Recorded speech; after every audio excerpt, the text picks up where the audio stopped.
Hey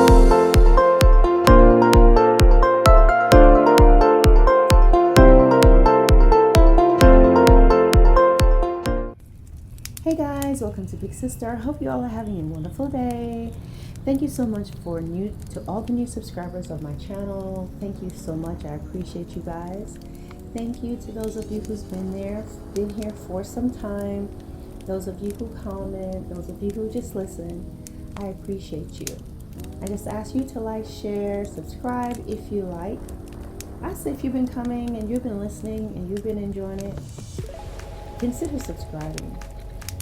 Definitely like the videos, guys, because when you hit the like button, then the algorithm on YouTube does whatever it does. It gets to algorithming, and the video will get more views, and by more views, people will begin to find out about this channel.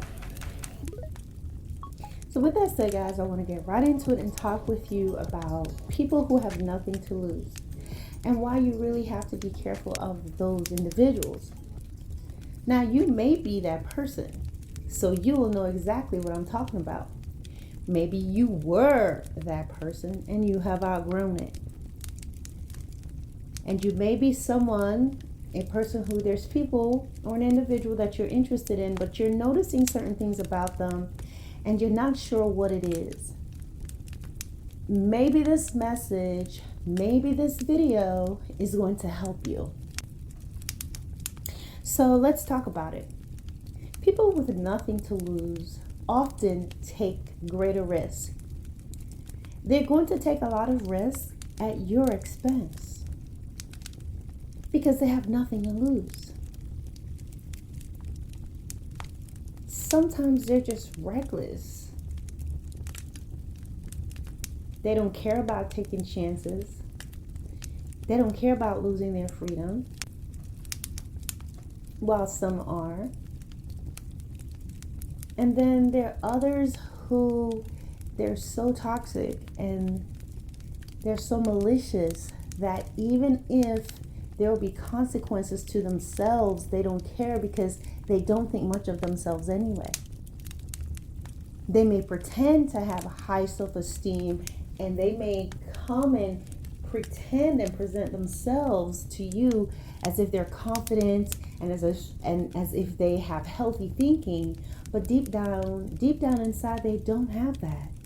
So when their true nature comes out, which is going to be in situations where they're not getting their own way, where there's a disagreement, or perhaps you're breaking up, or as I said, you have different points of view on some matters in business, or you have to make a correction depending on the relationship you have with them. Maybe you are their boss. You're going to see this other side of them come out. And that's where you'll see their true nature and what they're like. And for them, even if it's to their own demise, they're reckless. It's like if someone's in a car and they start driving erratically, well, they have nothing to lose in that. That's an example of a person who feels like they have nothing to lose. Well, they themselves will be in danger. They themselves will be can die, can be seriously injured. But because of how they're feeling at the time, they don't care. You're maybe on the other side of the car, on the passenger side or in the back seat, just having just scared and begging and trying to reason with them, and they're feeding off of your fear, and they're still accelerating and they're still threatening. This is a person who has nothing to lose. Some of us may have heard of articles or things that have happened where people are driving recklessly. I know I've seen at least 2 or 3 different incidents on the news. A woman, she had just broke up with her boyfriend and she was really upset, and she just hit the gas and drove her BMW straight through traffic. People were at the light and she went crashing through. She didn't care, and she hits this entire family with a woman was pregnant. I believe there was a young child in the car. She totally took out that entire family. Then we have heard of, or at least I have heard of, this teenage girl who was driving recklessly with her boyfriend and his friends in the car. She was upset about something and she was driving recklessly, and she survived. I think the friend survived, but the boyfriend died. I've seen people driving, a guy driving a Ferrari or a really nice sports car. He was an athlete and he's driving recklessly. He's in the car with his girlfriend, but he's having a good time. All he cares about is how he feels. He has nothing to lose, right? At that moment, he's not thinking about other people. And so he's speeding, and he ends up slamming into the back of this car, and this lady is stuck in the vehicle, and she perishes, her and her dog. These are individuals who have nothing to lose. They're reckless. Now, in the case with the guy who slammed into the back of the car with a lady and her dog, now, he was a popular athlete, so it wasn't so much that he did not have anything to lose, but he was reckless. And that's also a part of these individuals. Like, some people may have material things, but their minds are very immature, and they will take risks and they will do things and they'll lose it. Okay? But we're going to focus a lot on those who have nothing to lose. People with nothing to lose will put all that you've worked for on the line. You may be able to think of a few scenarios. They'll put everything that you have worked for on the line because they have no value. They put no value on these things because a lot of times they've never had it, or they are the type that even if they have it, they'll risk it all to feed into bad behavior or to gratify their feelings at that moment. Okay? There's some people who've never had it. They've never had anything of value. Okay? Or, as I said before, they've never valued what they have. Okay? They've never valued it enough to do what is necessary to preserve it. So that person could be reckless. Most of the times, those who have nothing to lose, as I said, I'm talking about individuals that normally don't have the things that you have. They have never earned the things that you have earned. They don't possess the things that you possess. They don't have the opportunities that you have.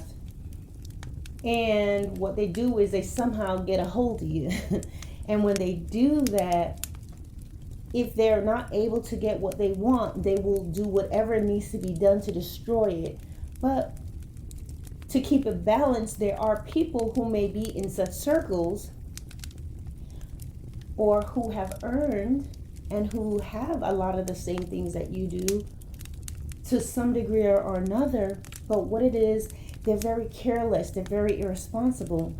Okay? They don't do what's necessary to preserve what they've worked hard for.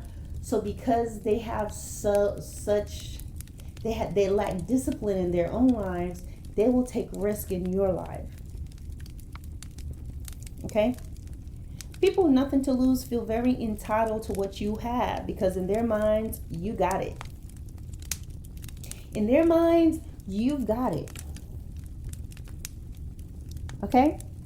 When they see you with things, they think of what they can get, but not about what you have to do to maintain those things.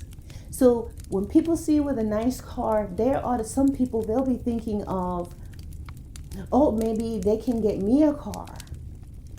They may think of trying to get money out of you. They see you with a nice house. Oh, this person must have money. Oh, let me stay at your house. Or can I have some money? They see you taking a cruise, or they see you doing certain things. They are wearing nice things. They make assumptions. Well, yeah, I have a nice house, but guess what? I have to pay homeowners association. I have to get the grass cut. I have to pay the bills. I'm responsible for anything that goes wrong in the house. Yeah, I have a nice car, but the car needs maintenance. It needs to be registered. I have to put gas in the car. Any wear and tear, needs to take care of it. People don't think of those things. They just see what you have and they think, yeah, I could get it. Let me have $20. Give me $200. Let me have this. Let me have that. Let me borrow this. Invest in this. Can you invest in my business? Can you do this? Can you do that? Because they have nothing to lose. And they'll want you to co-sign. Some people, they want you to invest in their business. They want you to do certain things. But they're just going to take from you. They'll say, you've got it. You know that I don't, my job doesn't pay that much. You know, I just started this business venture. You know that this is a startup. You're doing good. You've got 3 businesses. That will be their excuse. So they make you feel guilty for asking for what you loan them. And they'll say, well, I'm a startup business and you have this. Why can't you just let me have it? Well, why did you ask to borrow in the first place? If you had asked and said it properly and asked with your true intent and say, let me have it, then they're not going to say that, right? Because they know that you will say no. And they know that that's not really the right thing to do. They know the right thing to do is to, if they're borrowing, is to pay you back. But once they get the money, and because they have nothing to lose, they don't value that exchange. They don't value those morals to say, let me give this back, or at least say something if something has changed. People who have nothing to lose will either destroy your life or they'll take it. Okay? They'll destroy your life either through false allegations, ruining your business, stealing from you, creating chaos, or fatalities. There's some people, guys, that don't mind going to prison as long as they stopped you. There are people who don't mind going to prison as long as they stopped you because they have nothing to lose. I can't tell you how many times I've seen documentaries with people whose lives were going just fine. And they met this person that crawled sideways out a well and got into their lives and pretended to be something that they were not. And just created havoc in their lives. Sometimes they just lied on them. Sometimes they made false allegations, accused them of things they didn't do. Some men may have been, have been accused of being pedophiles when they were not. Some were accused of abuse. Some women were accused of things as well. Things that they did not do. They were accused of stealing. They were accused of sleeping around. And the person that's doing this is normally very convincing. So the person's reputation is ruined. They ruin their family connections, ruin their family relationships. And then the worst thing that they can do at times is to take the person's life because they cannot control them, because they cannot get their own way, or because they have been discovered and the relationship is going to end. They will take the life of that man or that woman. And very often you look at them, you see them in the courts, they have this smug look on their face. Because they're right at home. They're in that orange jumpsuit or the black and white jumpsuit or the blue ones, whatever that color is for that county. They have this look on their face because some of them has been there before. They see that as free room and board. Some people just fit into that prison system. They're destructive. This is it. And a lot of times people that have nothing to lose, they already feel like they're the low of the low anyway, regardless of how they try to pretend that they have such high esteem. They don't. So they feel satisfied. They don't care about taking your life. They don't care about ruining your life. They don't care about standing in front of a judge so long as they stopped you. They stopped you. They're satisfied that they took you out. So the last thing I would say to you is to choose wisely, choose very wisely who you make friends. This is not something about being bougie. It's not about being stuck up, but you have to choose your friends wisely, regardless of your age. You don't really discriminate against people and say, oh, ooh, you're poor. You don't have what I have. Because not everybody who's poor is a bad person. It has nothing to do with it. It has a lot to do with their character. Because there are people who may be wealthy and people who come from well-to-do families that do a lot of things that they shouldn't do. So that's not what it is. You have to choose wisely.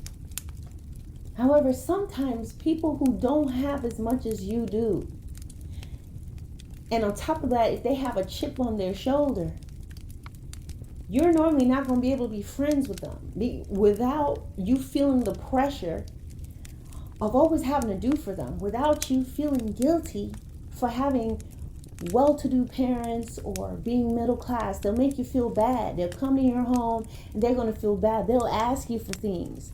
Not every person, again, like I said, there's some people who they may not have what you have, but their family raised them well. They're very well mannered, but they're few and far between. It's not that they don't exist. They're few and far between. But there's a lot of people who feels entitled. There's a lot of people who are poor and don't have what you have, and you may not even be rich. Your parents or your family just work hard. Your mom, your dad, depending on what your family dynamics are. But this person, not only are they don't have as much as you do, but they are very jealous inside their heart. So when you're being a nice friend and you invite them over, they become envious. They're envious of what you have. They're envious of what you have in your room. They're envious of your family. They'll sit there and they'll be happy, but they're jealous and they'll make you feel bad. So once they see that you come from a family who is pretty decent, then now this friend, the entitled person with nothing to lose, will now take risk with you. I can't tell you how often people's lives have been taken by people that they try to help, people they try to be nice to. But this person was jealous. They had a lot of issues and anger. They were impulsive. And what they ended up doing was taking out their anger on the person who helped them.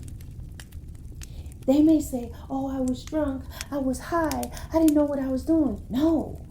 When you're drunk, it takes away your inhibitions. I strongly believe that. For you to take someone's life, or you to become angry and attack a person when you are drunk, okay?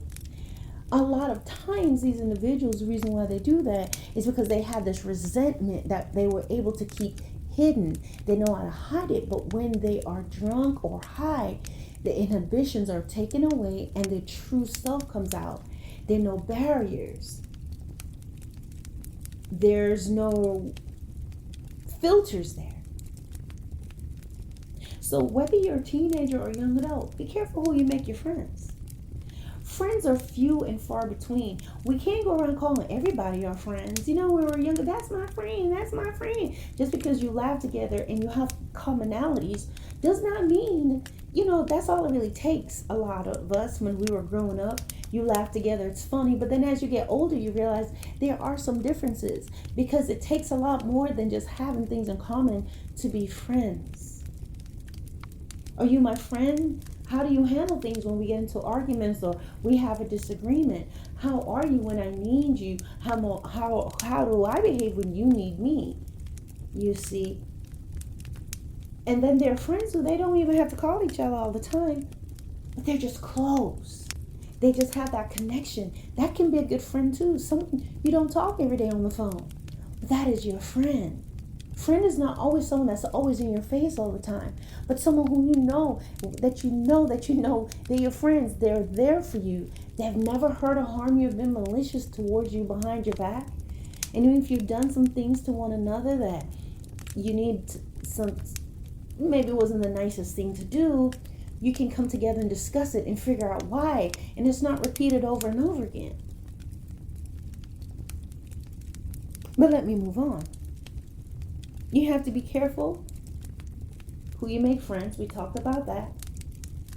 So I discussed friends with younger children, teenagers, You got to be careful. You know, some people, you can be nice to them in school and all that, but you know, you can't invite them to your house. You can't invite them to your house. Meet them at the park, have some play dates, but you're not coming to my house and you're not going over there to spend the night. You never know. Okay? And now, as adults, we definitely have to be careful because we have a lot more to lose, don't we? You have children at stake in some cases. You have a marriage at stake. You have a business at stake. You have your property at stake. You have investments at stake. You have your sanity at stake. Adults can do a lot more damage than kids because adults have money and resources and a car to get there under the cloak of darkness to do their deeds. So we have to choose very wisely who we let in our house. You're not going to find a teenage squatter that they come to your house and like, I'm not leaving. It's adults who do that. So you have to be careful who you're letting in your house. As adults, if someone needs help, we need to help them help themselves. So I always tell people, we need to know about resources in your area, your local area, what's going on, what shelters, what hotels, things of that nature. Because sometimes some people, and this is on a case-by-case basis, you cannot let them in your house while you're trying to help them. Because they'll get comfortable. They need to be in a place of there's an urgency regardless. Yes, they have a roof over their heads, but they know that there is an expectation that they have to get up and go. They have to get up and do what they need to do to survive and to make it. But when they're in your nice house on the east wing and looking out the bay windows and sitting in the little nook eating a cream cheese bagel and using the espresso machine and making a nice ice macchiato or whatever, you might run into a problem. Choose wisely. Choose your business associates wisely because that involves your money. Choose who you hire wisely. Even if it's your Uncle Lawrence. Even if it's your Auntie Sherry. You have to choose wisely. Because people who has nothing to lose will ruin what you have. People who have nothing to lose will come into your house and make up in their mind right now, I ain't leaving. You're going to have to call the po-pos and all that to get me up out of here. People will get into your job, your business, and cause problems. All of a sudden, you don't know why there's so much friction and why the climate and the atmosphere has changed so much since you hired your cousin, since you hired this person, since you hired a friend of a friend of a friend. Because they'll get in there and undermine you and ruin you because they have nothing to lose. To whom much is given, much is required. We have to choose wisely, choose responsibly. We have to learn the lessons. You have to remember when you were super nice, when we were super nice and super forgiving. Okay? I'm not saying that we shouldn't forgive, but forgiving does not always mean access. Does not mean I allow you to come back in again. You pay attention to their behaviors. How are you going to know about a person who has nothing to lose? Their character. What they do over time. Too often, we're too quick to hire and too slow to fire. I heard this on, I forgot his name. Maybe his name is Shamaki, I think. Shamaki. Anyway, he said be slow to hire and quick to fire. You may know people, but pay attention. Don't get caught up in the laughter. They're so funny. They're so cool. That's all there's certain qualities about them, you see. That they may be funny and they may be easy to talk to and they make you feel like they make you feel relaxed. but that's not their character. You watch how they behave when they're under stress. You watch how they behave when they're not getting their own way. You watch how they behave in the restaurant where the order's taking a while. You watch how they treat the waitress. You watch how they behave when they're in line. You watch how they treat people around them. You pay attention when their masks slip and you see that Michael Myers face underneath it right before they smile again. Her nastiness, her vindictiveness. Pay attention when you catch them in lies. And then they cry. Oh, this is what some women do.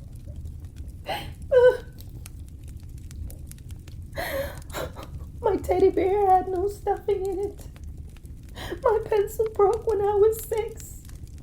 Someone took a swig out of my juice when I was 7.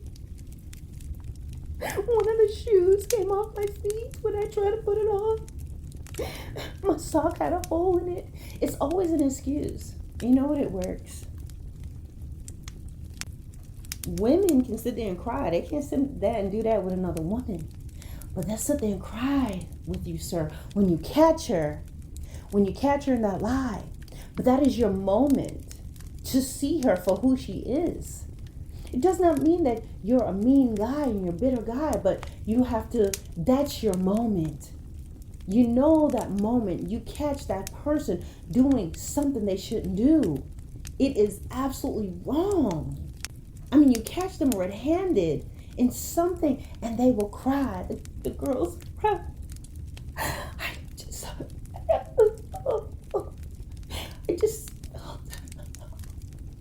And then you're like, okay. Tears by a manipulative woman is to disarm you and is to divert the matter. You don't need to be cold and heartless, but don't lose focus of what she's done. And don't let the curves and the butter buns get you distracted. See her for who she is.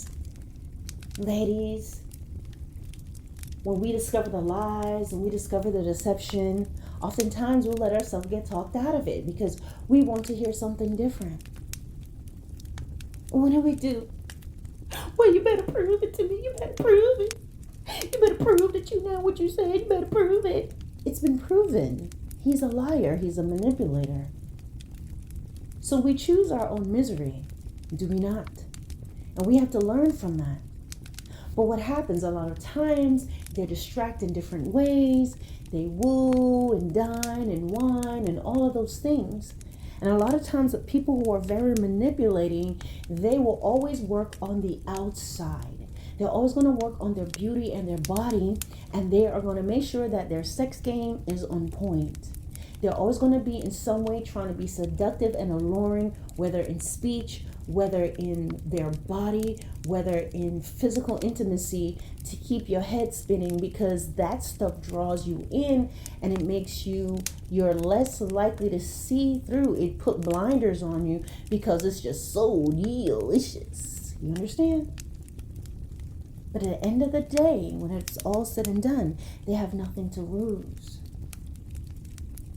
And after it's all said and done and the smoke has cleared, you've lost your family, you've lost your business, you've lost your good name, you've lost your credibility, you've lost all that you've worked so hard for because you took a risk with a person who had nothing to lose.